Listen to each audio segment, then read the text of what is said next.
Welcome, one and all, to the Revolutionary Wrestling Podcast, here for our review and results of Survivor Series 2021. I am the man of the hour, the man with the power, the man that makes the other podcast cower, your king of extreme, Phil KOE, the prince and potentate of the political parlance, the king of the KOE Nation, which you can find on YouTube, TikTok, and Twitch as well. KOE Nation, folks. But we are here at the Revolutionary Wrestling Podcast, which you can find not only on YouTube, but on Spotify as well. And folks, it was quite an event, and I am joined by the man from Iowa himself, the one and only. Your former champ, Chicken. You can call me Jesse the Dad Bod, too. I'll take the Dad Bod. And we are now also graced with the presence of the 11-time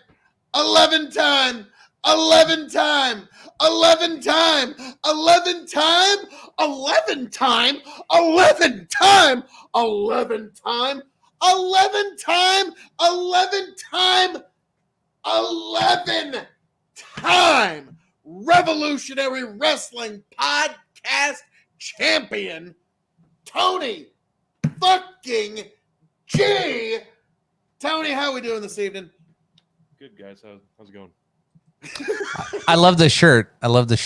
Thank you. You know why I'm the Rooster Whisperer? Because I defeated the Chicken tonight 11 times, baby! Oh, it feels good. And if you'd be so kind to hand me the belt, good sir, I would take it now. All right. Hold on. Here you go. Let me get it. This is a long read. Oh, wait. It's in Nebraska. Give it up. There you go. There we go. Well done. Gosh, that was a reach. Why did it go from high def to standard def? I'll get you some better cameras, fellas. Doesn't matter. The champ is here. Woo! Survivor Series 2021. It was a good night for me, folks. Loving it. Loving every bit of it. I mean, well, not so much some of the matches and some of the shit that happened, but we will get into that. Well, sorry, did you want more out of me? No. G at Tony the Rod 2.0 on TikTok. I was about to say, usually the champ is not at a loss for words here, but well done, I'm T. just basking in it. It's an afterglow. He barely got away with this. The almost, if it wasn't for almost. Thanks, it was an almost was what happened this evening. Yep. Oh, goodness gracious. Almost my ass. We split the difference on the Survivor Series match. If almost didn't win, then I would have won. But you didn't, and that's the important. I know. That's why I'm saying it's all about that. Almost and Ricochet, we were like, oh shit. Yeah, because I had 2 points on Ricochet. If Ricochet would have walked away, that would have been. When Ricochet came out and got an entrance, I was worried. Yep. Yeah. And then he was one of the last people. We'll get there. So, without further ado, folks, it is Survivor Series. It was the brand warfare we've all craved and yearned for since everybody was drafted a few weeks ago, and nobody gives a fuck. Honestly, can we just drop this now? Weren't these guys just fighting each other like a couple weeks ago on a different brand? Exactly. This was such a cool concept when we re-instigated the brand split. I was like, okay, this is kind of cool. You're taking the Survivor Series concept. You're sticking to tradition with the 5-on-5. But the brand versus brand, the champ versus champ, this is exciting. And this actually does add a little bit of element of, hey, these are separate entities, even though we know fully that they're not. But these are matchups that you wouldn't necessarily get on a weekly basis. Then we pretty much fucking just went away from that completely. Then we started bringing in NXT. NXT's basically dead now, and it wasn't a factor the last 2 Survivor Series. And now we're doing the draft just weeks before brand warfare. So at this point, we could just retire the concept because, frankly, I agree. The build for this show was dog shit.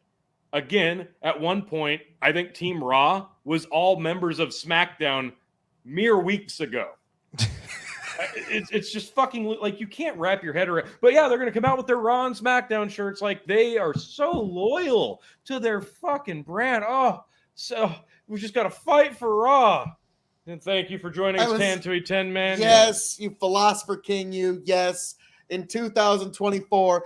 You see, Chicken, it's not that I want to do this. It's that the people demand it. Okay? That's why I have to do the right thing and in 2024 run for president of the United States of America. You got my vote. You got my vote. That's probably fair. But we're not going to get into that right here, right now. What we're going to get into is I was actually looking forward to the U.S. champ versus the Intercontinental champ, Nakamura versus Damian Priest. Hey, did anybody get to watch it? Nope. No. Undercard. It was on the fucking pre-show. The pre-show stuff. We're sitting here watching this. We're looking at the time, and I'm like, unless they're going on after the Women's Survivor Series match. Oh, great. It must have been on the pre-show. Sure as shit. And I'm like, those are two guys I really enjoy. I might go back and watch this. I thought it was going to be a really good match. I need to go back and watch it. Oh, no. Turns out you don't, because guess what? Shinsuke Nakamura by DQ, so fuck that. That ruins the whole thing. I saw a statistic. Did he do a low blow? I don't know. I didn't care. I saw the outcome, and now I don't give a fuck about it. I saw a statistic just this week. God, this guy's fucking spitting. There's Phil KOE greater than Roman Reigns. The statistic of debatable, right. Televised non-finishes, no contests, and DQs was like 78 for WWE, and I think maybe like 2 for AEW over the course of the year. WWE has proved that they don't care about the actual outcome of the match. Winners and losers don't matter. This is something that Bruce Pritchard has thought for eons, and it's so obvious. Even though it was on the pre-show, that deserved a finish. I like both those guys. So, Nakamura gets a tainted win on the pre-show for anybody who cared. No. All right. Nobody cared. What I was surprised with was the opening match. Yeah. Why would we do Becky versus fucking Charlotte to open a show when that could be a main event in a pay-per-view? Like, could have been.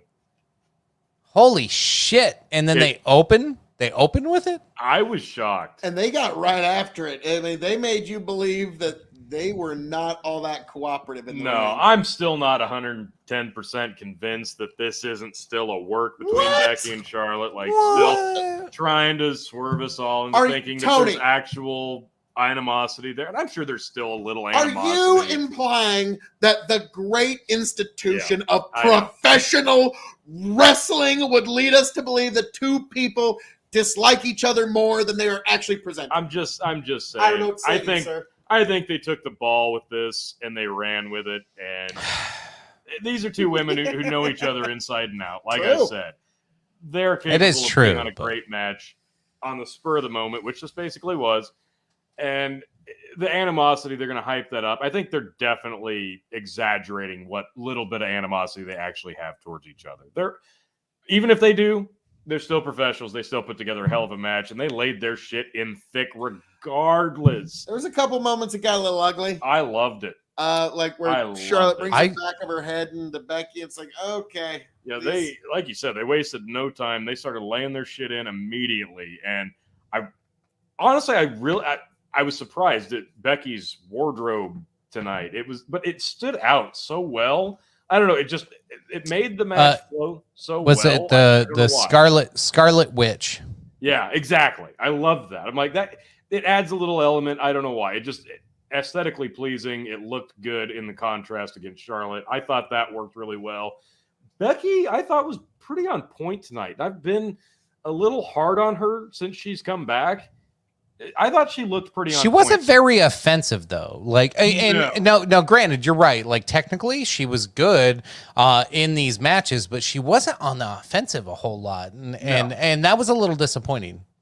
I expected more out of Becky's performance on the offensive side because, like you said, it seemed like she's been lackluster since her return, but it was all Charlotte. And, yeah, Charlotte had some bad spots. I was about to say, well, she had some great spots, too. But Becky if didn't the really more have spots you take, the anybody more you're gonna miss. So Yeah, Becky didn't really have anybody in the ring to work with, though, on the spots she wanted to do. So there was that. I think, True. Yeah, Charlotte took some liberties, but again, I still think that's half work anyway. But specifically where she went for a very heavy roll-up pin and covered both Becky's legs and put all of her weight into it. Like, she made Becky work for that kick out. That wasn't, you could tell that was not cooperative. All like, hey, if you want to not watch me walk away with the W, you're actually going to have to kick out of this pin. And you know what? It made it better. It made it look realistic. And holy shit, wouldn't you know it? The women's one-on-one match was the most real-looking match of the night because you had two fucking women who actually made their match look like a legitimate fight. God, what a concept. So maybe that's why they opened with this thing. I loved this match. Chicken, I know you weren't nearly as high on it. How did you grade it? Becky ends up getting the W after Charlotte gets a roll-up pin, grabs the rope, ref catches her. Becky gets the reverse roll-up, grabs the rope on the 3 count, but does walk away with the win. Chicken, how do you rate this? So overall, I thought it was pretty good. I like what you're talking about. The story they were telling as they're going through was really good. There was just some of the misses were so obvious. The boot to the face, like completely off, and she had to like spin, do this like weird elbow thing, supposedly. That was awkward. That figure 4 was not a figure 4. Yeah, even the announcers were like, "That's not right." She's got some sort of Achilles lock. Yeah, the heel hook. The heel hook. And I always hate a roll-up finish. I really do. Even like at least she grabbed the rope and played dirty. Like, yeah, the most devastating move in all of pro wrestling, the roll-up. At least she grabbed the rope and did the the push for it. I gave it a 3.25 overall for several factors on there. It was entertaining. It was a good match. It wasn't as good as I thought it could have been. Okay, Phil, I expected, but I expected a lot out of this. I really did. Well, that's fair. My expectations were way up here, and they did not get it. And they delivered exactly the kind of match that people were kind of wanting. That was like the smarkiest smart match of all smart. Because and yes, here's another one. Tony G greater than Simon Miller, according to Tantui 10 Man. I mean, like, let's be frank here. Bring it, Simon. I mean, what's there to bring? I mean, we've got the cast of the Revolutionary Wrestling podcast. It can't be defeated. It can't be denied. But those guys at What Culture, they got kind of a good little thing going. Tantui 10 Man. Not the Revolutionary Tantui 10 Man. That comparison kind of offended me, so I'm going to give it a down. But it was also fair, so I'm also going to give it an up. It's basically just like all of Simon. Yeah, what do you know? So because some people might, a lot of people don't like it. That was great. It's going to get it down. But because a few people might have liked it, I'm going to give it an up. Because I'm trying to subliminally and try to positively review my way into WWE. Kevin Dunn, notice me. Anywho, Phil, would you rate this match? That's great. I enjoyed it. They got right after it. It was a perfect smart match, and it's going to be one that people are going to be copying going forward. And I'm going to give it 4 stars. Yeah, I'm also 4. Wow. 4. I'm also giving it 4. And I hated the way it finished on a roll-up because you're right, Chicken. It should have been a better finish, but the reason it was a roll-up finish was because they put it first on the card. So, of course, it didn't have a big-time blow-up ending that was shocking. Yep. It was quick. It was decisive. It was some chicanery because it started the card. Had this been the lead into the main event or been the main event, you would have seen a much more decisive, clear-cut, holy shit end to this match, which did ultimately hurt it with my grading because I would have gone harder. Yes, you're right. The figure 4 did suck that Becky locked in, but they made the most of it. The boot to the face was a big whiff, but she nailed another boot to the face right after that. That was amazing. Yes, that exactly. They went back to it and it actually worked. But when they missed, she still had the hair movement, the head movement down. They were able to move past it and not dwell on it like some people unfortunately have to when they miss a big spot. So that's true. The spots that they did miss, they saved, and the card placement they were given they did the most with it. I loved it. This is a heavy hitter for women's match of the year for me. Loved it. I mean, this motherfucker's just spitting. Tatooine, 10-man on a roll. Tell me he's not alone in the comments tonight, folks. If you're watching, please jump in. Let us know what you thought of the matches. Give us your ratings, because you know what? As great as we are, the fans are just as great. We're not so conceited to not want to hear your opinion too. So if you disagree, let us know on that as well. But yes, Revolutionary Wrestling Podcast, greater than What Culture, Cultaholic, and all other wrestling podcasts. Not only greater, but more factual, more astute in the opinions of. You got a call there, T? Yeah, since somebody said that we're greater than all other wrestling podcasts, we actually just got an offer from Tony Khan to be all elite, so Jericho can pin us in the ring to establish dominance, that his podcast about wrestling is slightly better than the Revolutionary. I'm sorry, we're going to have to decline, Mr. Khan, based off of principles. Goodbye. Thank you. I was worried. You would accept. Jericho, call me. Phil's like, I'll sell out. I'll sell out. Moving right along. Yes, we've now got the second on the card. This was, as soon as I saw that this was the second match of the night. Yeah, the men's Survivor Series. I'm like, this thing is doomed.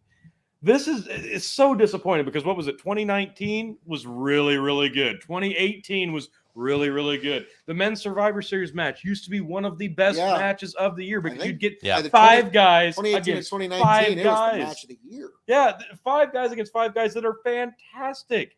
You get so many different matchups in the match. Anything can happen. And now we should be sponsored by 5 Guys at this point. It is delicious. But it's so disappointing to see how far this has fallen, because last year was such a in the Thunderdome it didn't work because obvious reasons. It didn't. Last year was the AJ. I think last year was I can't even remember at this point. The AJ Styles, I'm your captain and we're just all best friends. And I think it was a clean sweep for the men. And it didn't work. And this, I don't know. I didn't love this. I thought for sure that the finish was going to be like a Lashley McIntyre colossal, 2 big bastards who hate each other, who have a history, clashing like Godzilla and King Kong. And instead, this trickled down to Jeff Hardy and Sheamus, who have been bitter rivals in the past, co-oping against Seth Rollins for the honor of Smackdown. Tony. And of course, yes, for that great honor. That great honor. I love Austin Theory. Like, he made it a lot deeper into this match than I thought. Like, he was my pick for Ensign Ricky when we did the preview. Like, and I'm sorry, that was too funny. I was like, and look at all we've got: Kevin Owens, Seth Rollins, Finn Balor, Bobby Lashley, other guy. He's gonna do great. Other guy, yes. Austin Theory has a ton of potential. Oh yeah. Ceiling is very high. I hate to say I like his selfie gimmick. Well, Tyler Breeze isn't using it anymore. You know. So one thing I did really like at the very beginning was on the pre-show, Kevin Owens came out full face promo and said, look, I'm sorry, I know a lot of people are really down on me right now, and I'm going to make it up to my partners tonight. I can feel it. I just hope they respect me, blah, blah, blah. He makes it a point to start this match, gets hyped up, kicking the rope, flipping out, ready to go, rolls out of the ring, walks up the ramp, gets DQ'd. It was beautiful. Only thing that sucks, I didn't get to see Kevin Owens wrestle tonight. But damn it, he is so fucking good. I loved this start. This was brilliant. Oh, it was one of Kevin Owens' best nights because, he got paid just as much as everybody else. Exactly. To do, have a night of not work. Now, and in terms of how different the matches are now from 2019, 2018, Tony, as much as I hate to say this, I'm going to quote Jim Cornette, and it's going to be, God, do we miss Pat Patterson? God rest his soul. He booked great Royal Rumbles, and he had some input on these Survivor Series matches. And that's why, God. Yeah. That was incredibly apparent with we did get Lashley and McIntyre. We got it. Here's how it went. They went right at each other as you expected, but it was the middle of the match, and they end up out of the ring, and they both got disqualified.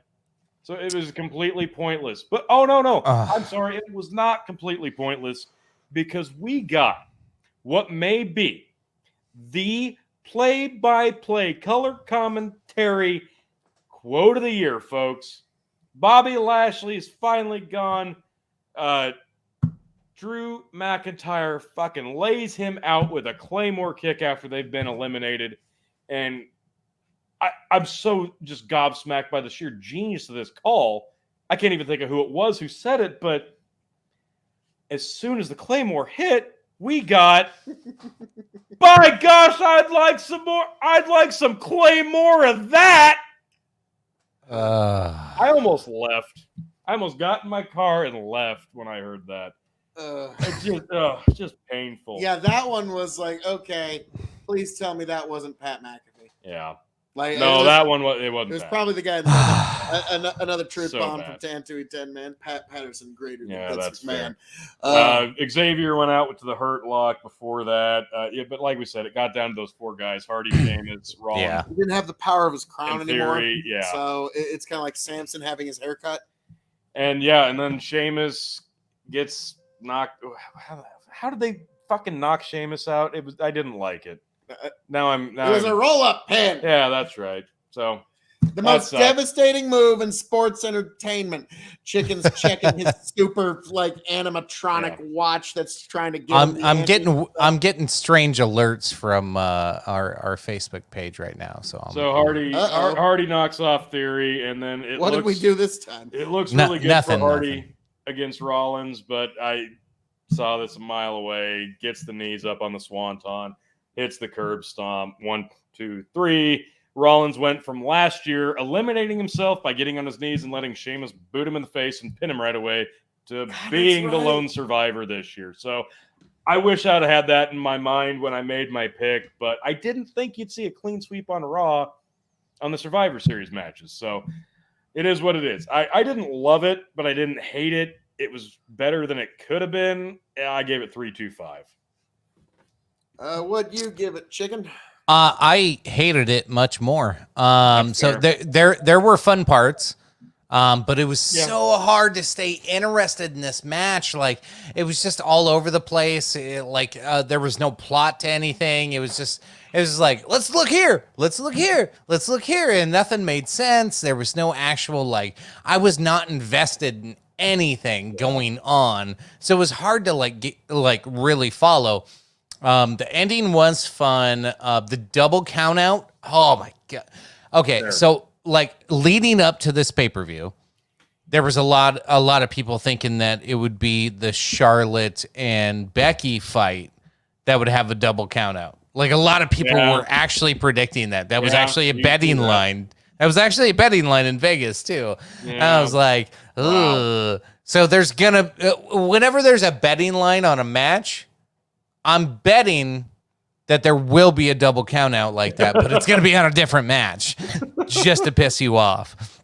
I'll never forget when I told my brother that there's actual casinos that will take betting lines on professional wrestling matches. He looked at me he was gobsmacked, what? In utter disbelief. He's like, God, that's better than a mortgage-backed security. Are you kidding me? Yeah.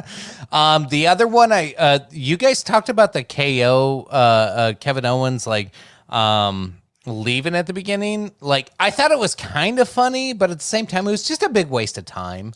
It helped to see the pre-show segment with him because that made it better. This match already drug on, and then I just as I'm getting pissed about how long this thing's going, I'm like, well, there was 30 seconds at the beginning we could have cut off of this. Just have KO just not come out. If Kevin Owens was actually in the match, it would have been longer. And it might have been better. I gave it 2.5 stars. Okay. Phil? I'm gonna give it 3 stars. I enjoyed it, but it could have been better. Who will eventually beat Roman? Well, you're actually looking at him. Phil KOE. It will be me that eventually defeats Roman Reigns. I will take the title. You will all acknowledge me as the new tribal chief. I've already made claim to that tonight. Oh, and he's got another question. Welcome back, little fettuccine. Oh, what you never answered me the other day. What are the two best sides of Thanksgiving dinner? That's pretty easy. Stuffing and sweet corn. No, it's got to be mashed potatoes for sure. Mashed potatoes and gravy, 100%. And personally, I like mac and cheese or the potatoes with the cheese and the cornflakes. Yeah, the cheesy potato casserole and green bean casserole. Those are my favorites. We've got a lot of dissension on this one, folks. I was about to say. We're just gonna have to go through the line like 3 times now, boys. All right. Yeah, we're gonna have to taste test this and podcast it. The men's Survivor Series was better than it could have been, but it was a lot worse than it should have been. Anywho, let's move on to the Battle Royal, which actually was a lot more fun than it deserved to be. There wasn't a lot going on here. Like, most of these were just bodies. Let's be frank. Can you even name half of the people that got eliminated? Probably not. And it doesn't matter because this was just the Ricochet entrance, the Street Profits entrance, a fucking Pizza Hut sponsorship, for God's sake. The Pizza Hut thing was huge. Run the Truth Killings.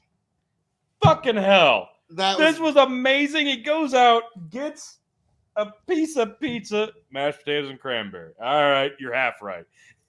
Comes back in the ring and gives Otis a slice of pizza, and the camera ignores everything happening around it while watching Otis scarf down an entire piece of pizza.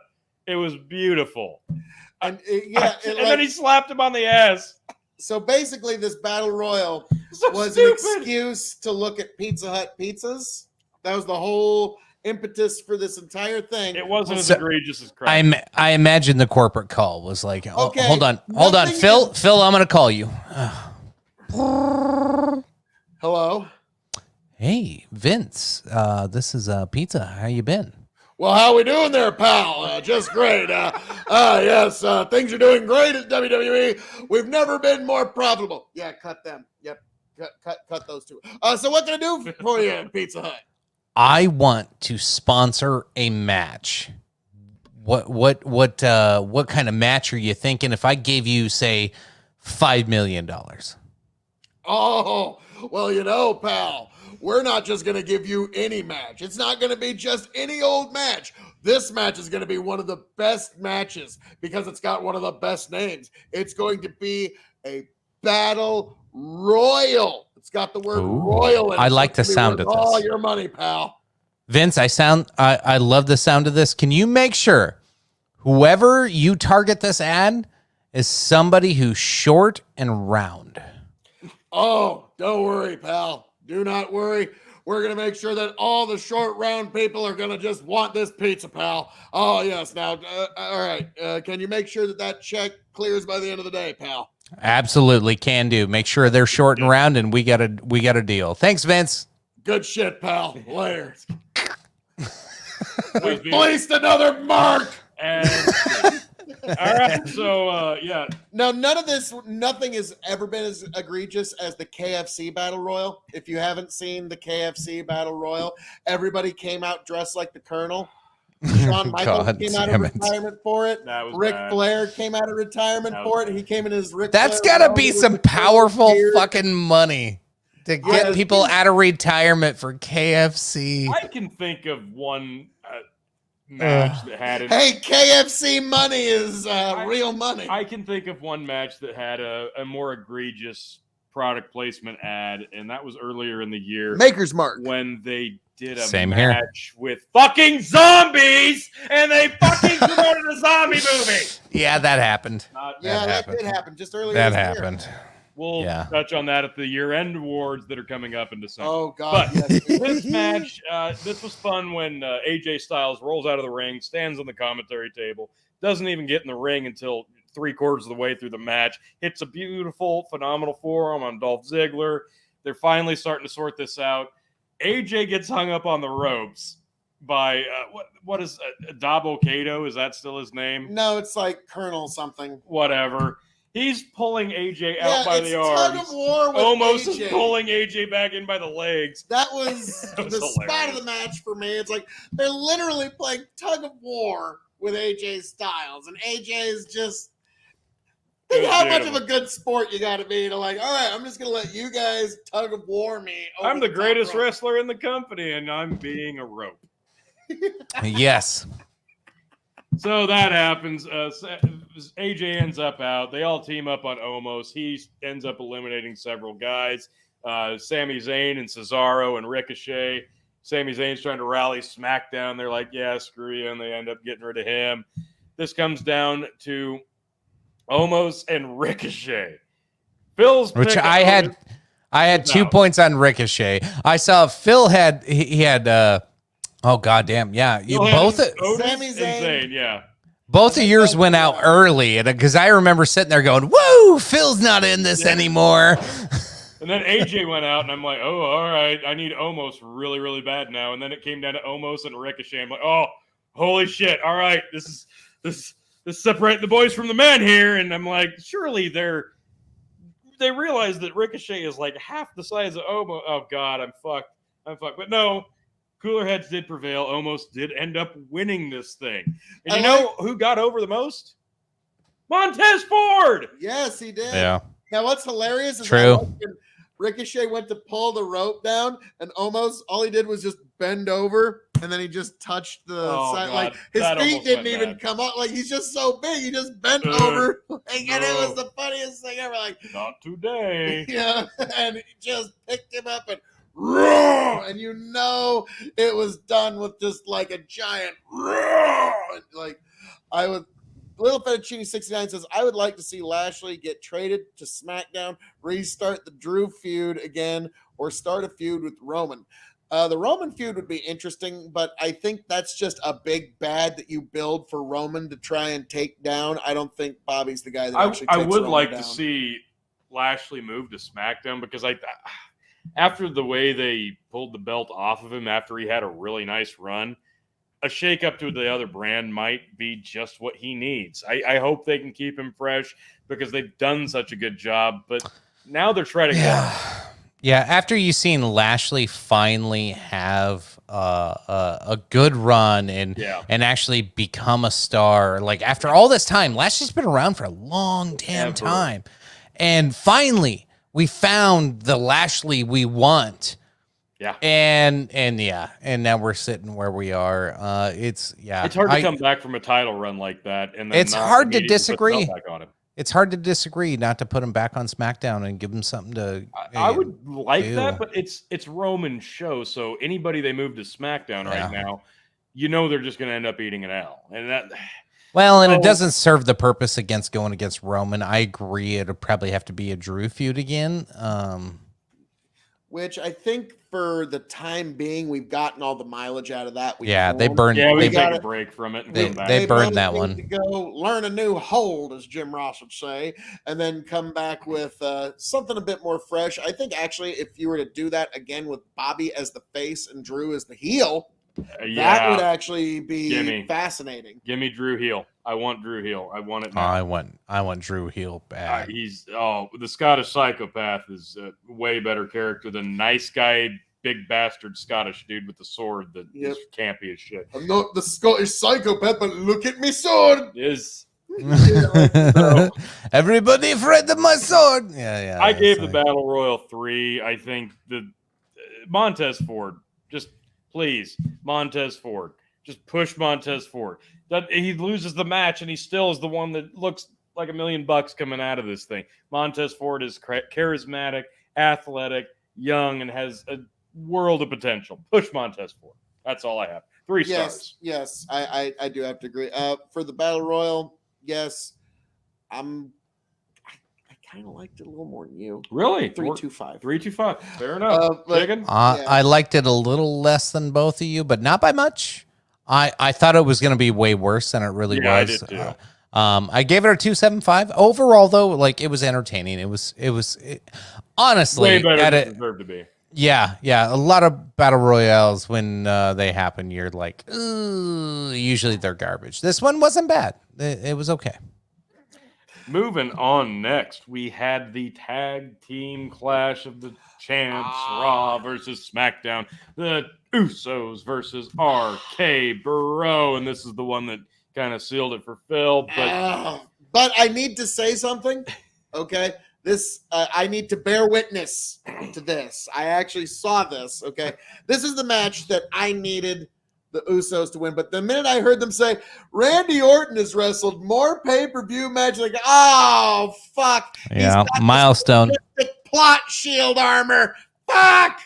That I knew I was fucked, and I just kind of enjoyed the match for what it was. But literally 2 minutes before it actually happened, Tony calls, Uso's going to jump off the top rope for his splash, and Randy's going to catch him with an RKO.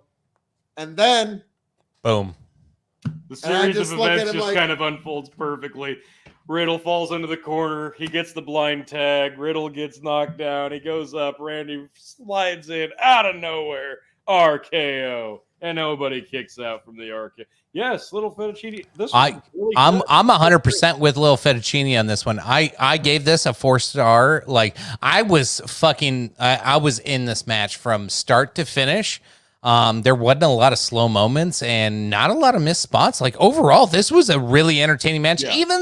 Even the commentary wasn't god awful like it was throughout the rest of the night. So yeah, it helps. Makes a difference when it happens. Huh? God, do we miss JR and Lawler? So I gave this one a 4-star. I really enjoyed this. I'm gonna be not quite as generous as you, but only just. I'm gonna give it 3.75 because really, it's just that the wrong guys won. That's really the main. Fair enough. I liked it, and it did help me, but it's just I can't look at Randy Orton and not think dickhead heel. So him hamming it up takes it is hard. It's so hard to look at him as a baby face with the stoner and a tag team gimmick. It just takes me out of it. But that said, he delivered a really good performance, and it's not like he's just going through the motions like he usually does in some of his higher profile stuff. So this was good. The Usos are fantastic. I didn't get quite as caught up into it. Great match, though, 3.5. I loved it. It was a great match, but I just didn't get sucked in like I wanted to. So it was good, though. Really, really good. Moving next. Real quick, Little Fettuccine says Usos should have won tonight. Roman could have took the pin. Tonight, it doesn't hurt the Bloodline or Roman. It would have hurt Roman. You got to keep Roman strong for the time being. Yeah, Roman won't take a pin until he loses that damn thing. Yeah, no matter if exactly. Like last year, he's held the belt for over a full calendar year. He beat Drew McIntyre clean, so he's been very, very, very protected. And if you want to build a monster heel champion with a long title reign, you don't beat them. You cannot beat them. Not even with some bullshit, because WWE falls onto that crutch. He's the brick wall. Yeah, he's that Berlin Wall you want to knock down, and when it happens, it makes it even more epic when it finally happens. Exactly. Well, the thing is, what WWE really makes its money on, and this is what works for a lot of big boxing, MMA, the promotion of it's the idea of what happens when an unstoppable force meets an immovable object. This is finally the time we get to see the unstoppable force meet the immovable object. And they've King done Kong it with Godzilla. That's why it works. And that's why Brock and Roman worked so many times. That's why Undertaker and Brock worked so many times. You've got two guys that both could win, and nobody's going to go home angry about it. So, I don't think, to me personally, Roman isn't getting stale, but I could understand how some people could take that. There needs to be a new element, and I think that's when Roman eventually turns on one of the Usos, and he makes the Usos pick between their twin brothers or Roman. I wouldn't say stale. It's just WWE is stale. That's why it's stale. Not because he's doing anything wrong. Chinchilla, big fan of KOE here. I miss him on Twitch panels. Would he like to return to debate panels? I am actually very shortly going to be making my grand return to all panelage. I dipped my toes in at the Danabo panel, had myself a great time. We're just in a transition of the seasons here in the farming industry, and I will be getting not a lot, but a touch more free time when the snow flies. So yes, you can look for your King of Extreme at KOE Nation on YouTube, Twitch, and TikTok to be jumping right back into the political panels. And I think these two guys should hop on some panels sometime, but I don't know. They just don't seem to. We tend to talk a lot of politics and political and debate ourselves plenty every week on the Dog and Chicken Show. On YouTube, that's true. On Facebook, and of course at Big Buck and Empire. But that's neither here nor there. Back to wrestling. We're never above shameless self-promotion. We are moving along to the Women's Survivor Series match. And in the intro gate. Go ahead. What the fuck was that? So Raw comes out and all the girls get full intros and it's all like they're all dancing around having a good old time. Then all of a sudden SmackDown comes out and they're like 5-second intros only, girls. Get on the ramp and next one's up. I was like, what the fuck is going on? yeah. It's sometimes they figure out what needs to be trimmed out. Chinchilla goes, oh, I was gonna read it, but it's okay. Go ahead. Read it. Oh yeah, Big Buckin' would be great on some panels. I agree. Yeah, Chicken. See, you're expanding by the day. But yes, I have too much contempt for people. That's why it works. Yeah, I was about to say. Oh, you think you're not gonna find that on a Twitch panel? Jesus, holy fuck! I know, right?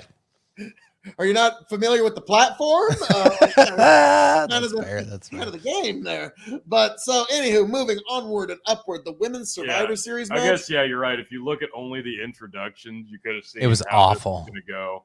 So, and Mella, who is money, and she was looking fine this evening, did not last long in the match. Yeah, we had another Raw team member just completely get blown through. Survivor Series is the night where the most devastating move in pro wrestling, the roll-up pen, really has its shines. Just shines. Yeah. Mella got eliminated pretty quickly, and then we basically just ran through Team Raw. Or excuse me, which one was the unfortunate member of SmackDown to not be left? It was, Sasha gets out from her team beating the shit out of her, causing her to get DQ'd on the outside, count out, Sasha's gone.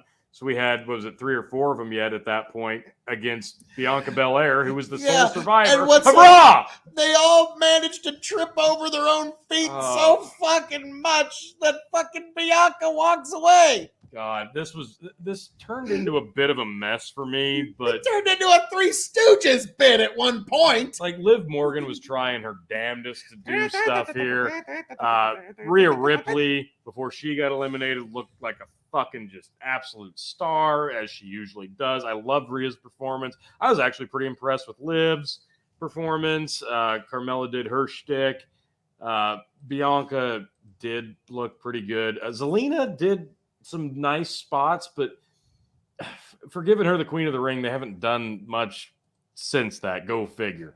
But yeah, this did end up coming down to Bianca, the lone survivor, the numbers game. And once she started getting, the numbers game advantage on Team SmackDown, you're right, Phil. They just tripped over themselves 100%. It was like, who could hit the worst spot?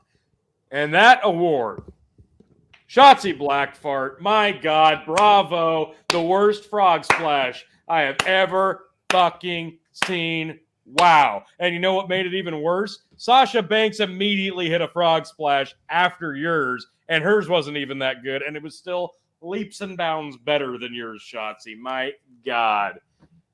Little Fettuccine, I really hope Liv Morgan isn't going to feud with Becky next. It's probably going to happen. Because she's a pretty face, she's got enough talent, and she'll eat a loss. The ending of the match was a big mess. Yeah, this thing just fell into chaos and disarray, but the saving grace here was Natalya knows enough a way around that she was able to make it kind of steer back in direction before she got knocked out. Shayna, they've given up on her as a force, so she's out.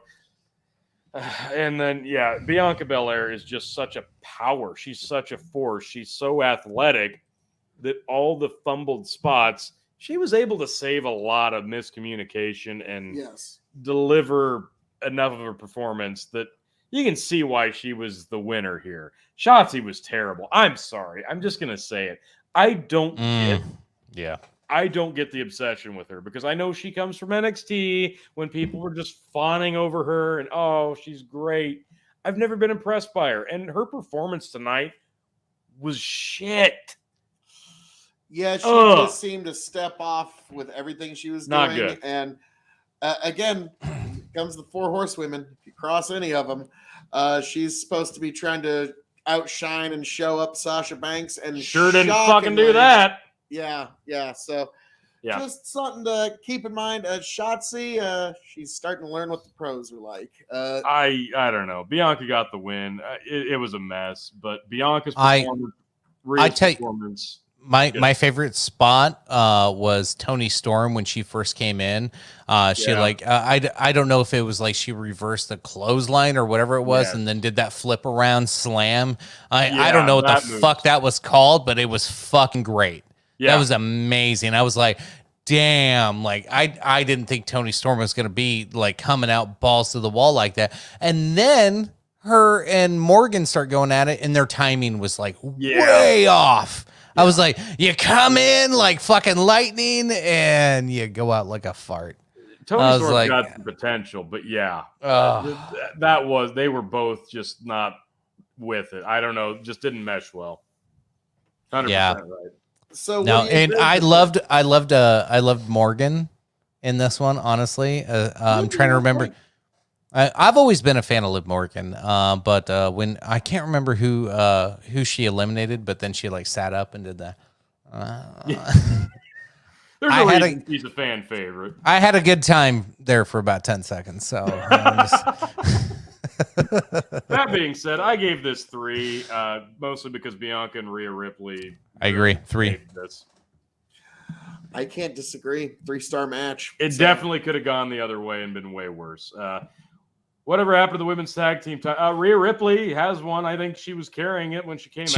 She was carrying it. So it's one of the over 20 active titles in WWE at the moment. I think hard to believe it got lost. I think we actually have more active title belts in WWE than we have active wrestlers at this point. Yeah, I mean, at the rate of releases, like I do wonder, like if they get down to the point where it's like, because at one point it was hundreds of people. If they could get to like around 100 performers, and you still have over 20 active championships, I mean, it literally is just like baseball cards. Everybody just keeps trading them.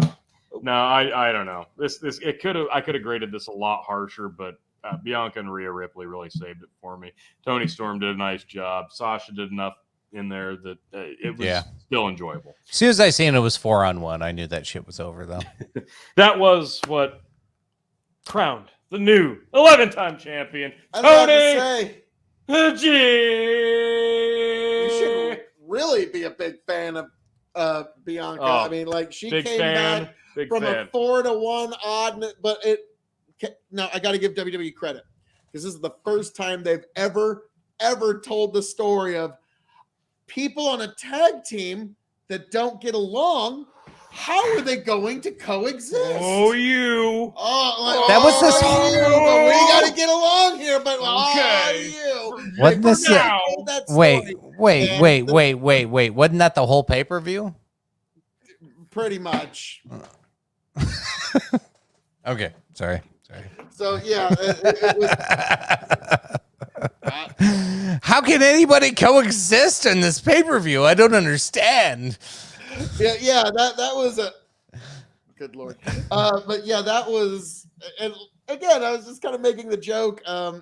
The Sinister Minister always had the joke about the Abyss match of like, okay, first I'm going to say, Little Fettuccine 69, after night pay-per-view, whom would you like to see get traded? Yes. I think you really did hit the nail on the head with Bobby Lashley. That's a big one. Yeah. Kevin Owens could definitely switch around because... Well, he did. He's on Raw now, and see how well that's going. You want to send him back to SmackDown? I don't think that would work. But what was I just saying? Sinister Minister. Oh, yes. The Sinister Minister always had a joke about Abyss. And Abyss, Abyss always has these spots where he lays tacks out on the ring. And then somehow, some way, by the end of the match, he trips over his own dick into his own fucking tacks. And he does it every fucking time, and you know it's eventually going to happen.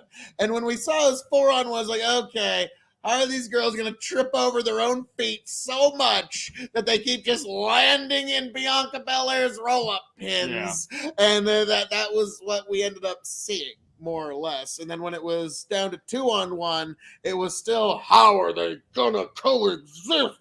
And yes, I don't get to do that enough. And so then Bianca somehow walks away with it.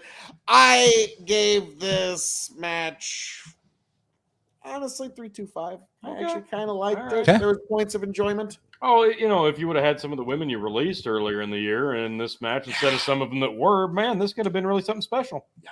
Yeah. I gave it a 3. It was good. Yeah, it could have been way fucking worse. But it was way better than the men's.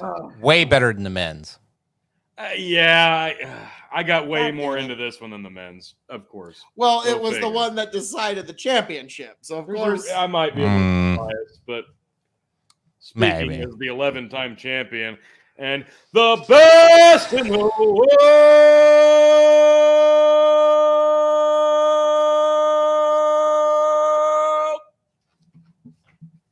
Oh, you don't want to do the Shane? No. We'll move on to the main event, folks. Oh, no. Roman you need Reigns, to do more Shane.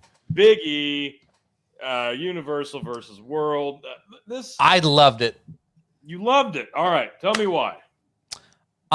Okay, so it started off really slow. I took some notes on this one because I was actually very intrigued through this whole match because I thought the storytelling was good. So it started off slow, but they still had really good timing with everything. I was a little disappointed at the beginning because it just as most of these do, the feeling out process, they drag it out, and it starts getting a little too long. And you could tell the crowd was not into it with how long they exhausted from the women's match. It could have been, but then we had the Big E hitting the belly to belly 3 times, and the crowd starts pumping back. Really up. Good, yeah.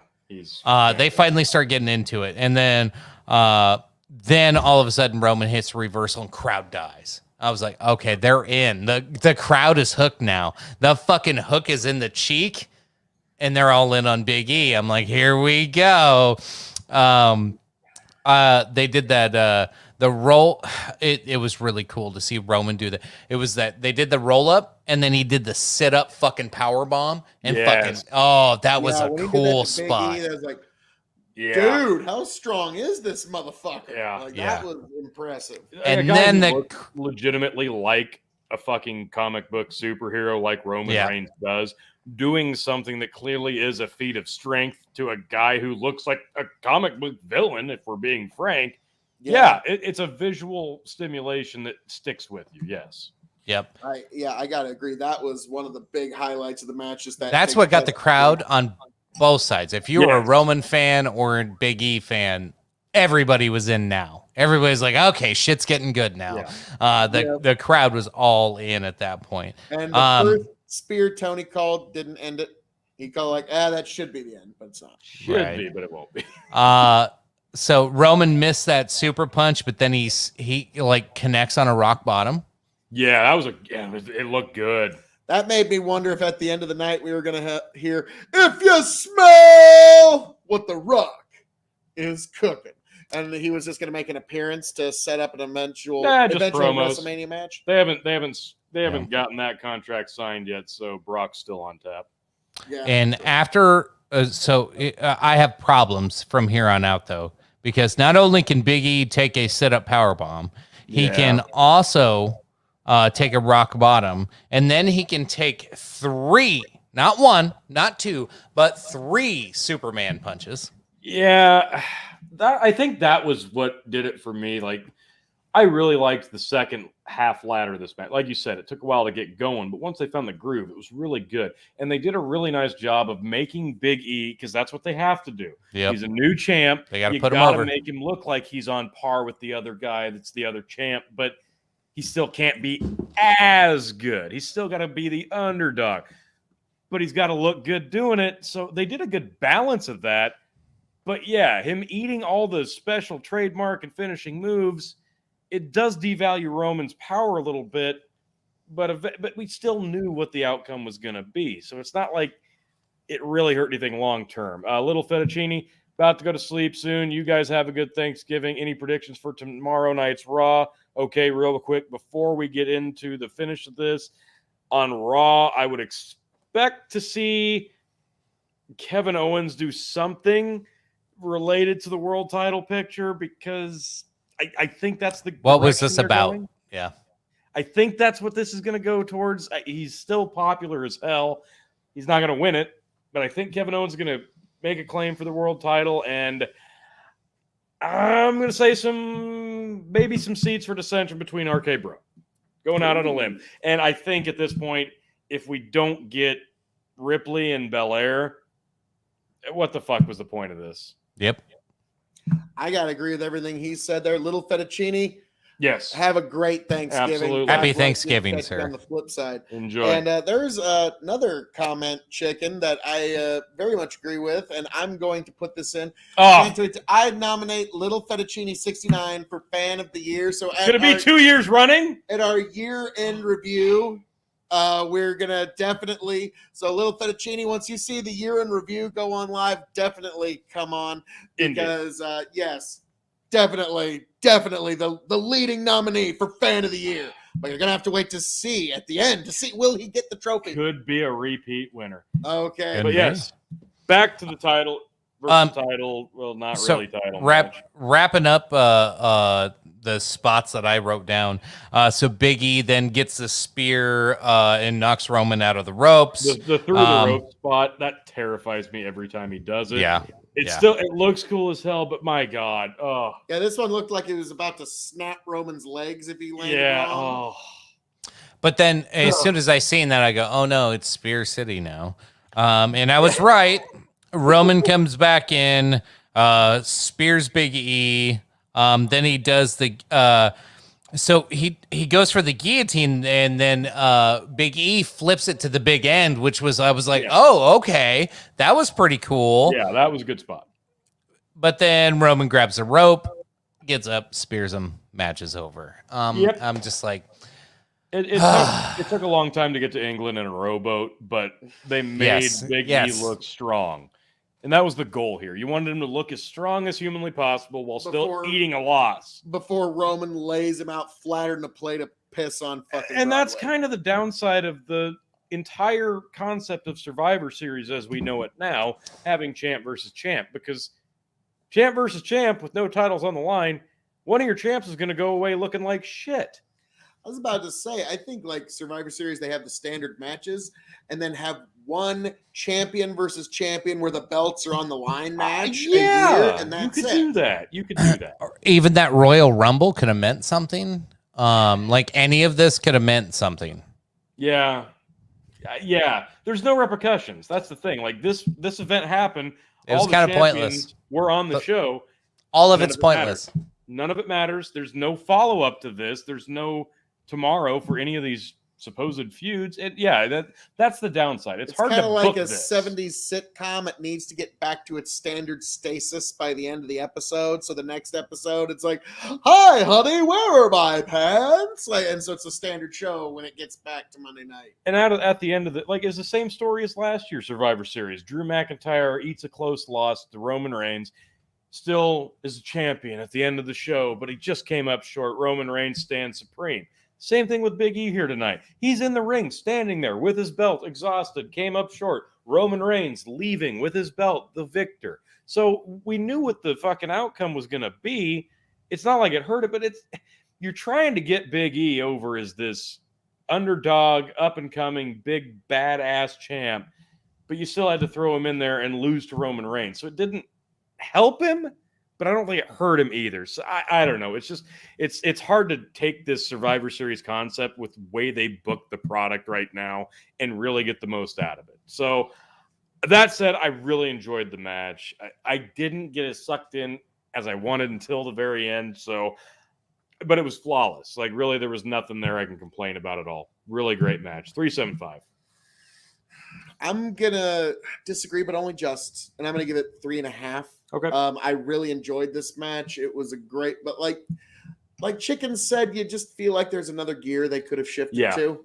Like that was an impression I got from Chicken the whole time. So I'm gonna go 3.5 on this. But great showing on everybody, and Big E with just a little more seasoning is gonna be that big baddie that you got to overcome to get the belt. He could be. He's got some. He could be. You and I have seen him live. He looks fucking massive. When you see him live, you're like, fuck. Yeah. Look at the screen does not do him justice. No. He is just visually stunning to look at. Yeah, so that's going to be he's got a very bright future ahead. Chicken, what did you rate this? I matched this up mainly with the Charlotte Becky fight. I thought it was equal to that, so I gave it a 4-star. I thought they were both very entertaining. They were both the best matches of the card by far. Yeah, and I guess if you look at it that way, you did sandwich everything else with the two best matches of the night. And God, but you could just as easily have done Roman versus Big E as the opener. Yeah. And Becky Charlotte, and you just swap the endings around and you wouldn't have missed a beat. And that's what makes WWE's product right now so offensive, I think, because it's plug and play.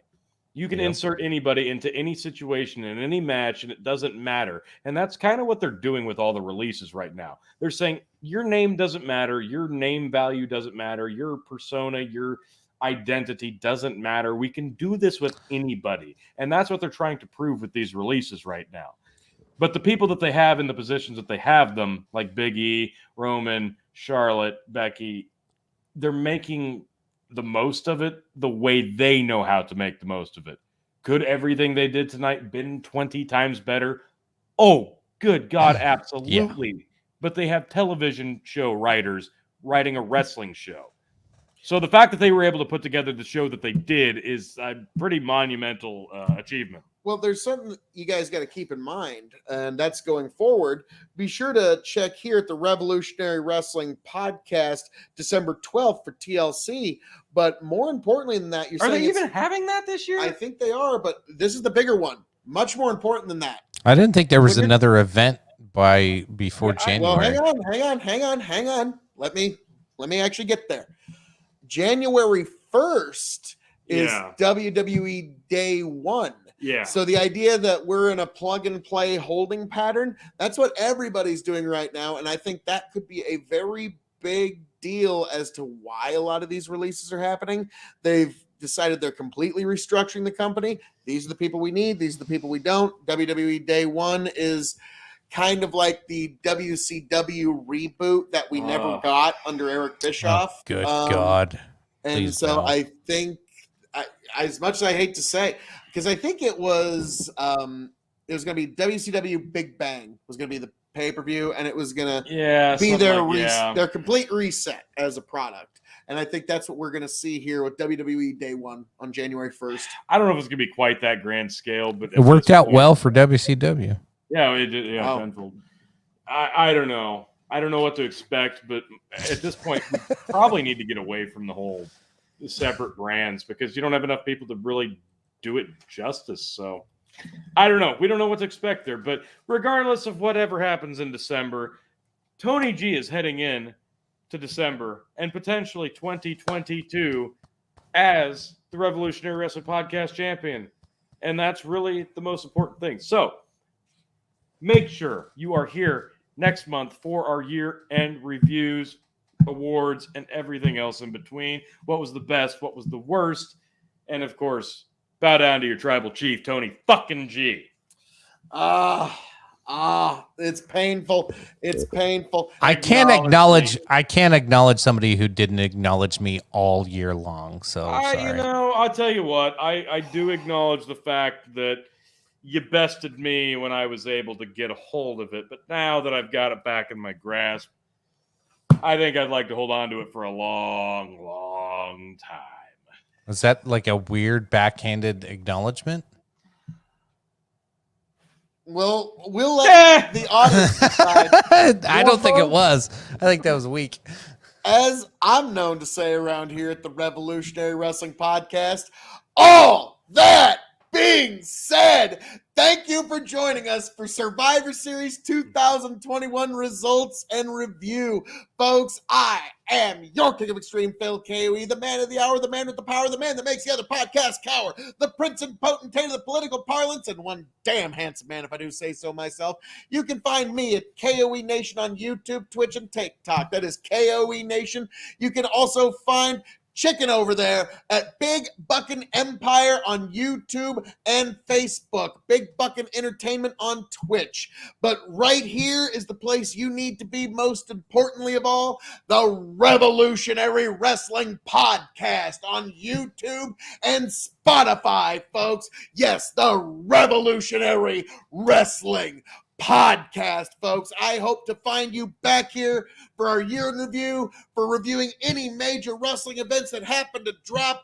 I hope to find you back here happy, healthy, much the wiser. Chicken, champ, take it away. Go ahead. Hey, thanks for tuning in, folks. Congrats, Tony, on winning it back. Thank you. You are gracious. Merry Christmas to you, sir. I am gracious and defeated. It's been a fun year. I've held on to it a good chunk of the year. I've been blessed. I think I'm a 4-time champ. You might be 5 now after I might be 5. Yeah, I might be 5 now. I have to go back and review. Yeah. Pretty goddamn quick. I'm creeping up on you. So it's been fun year in wrestling. I look forward. Creeping up. This guy above me. Why is Rey Mysterio on the fucking promo for this? He wasn't even on the show. I know, right? I don't get it. Anyway, appreciate you guys. Love you. We'll see you on future events and look forward to 2022 stomping these guys on predictions again. Take it away, Tony. Bring it on. But with all that being said, yes, like, share, subscribe. Be here next month for the year-end review and anything that happens in between. If any major events do end up happening with WWE, good God, they don't know what they're doing at this point, and by golly, it shows. But I am Tony fucking G, the 11-time champion, and I'll just say it one more time. I'm the best in the world. Thank you for stopping by. We will see you next month.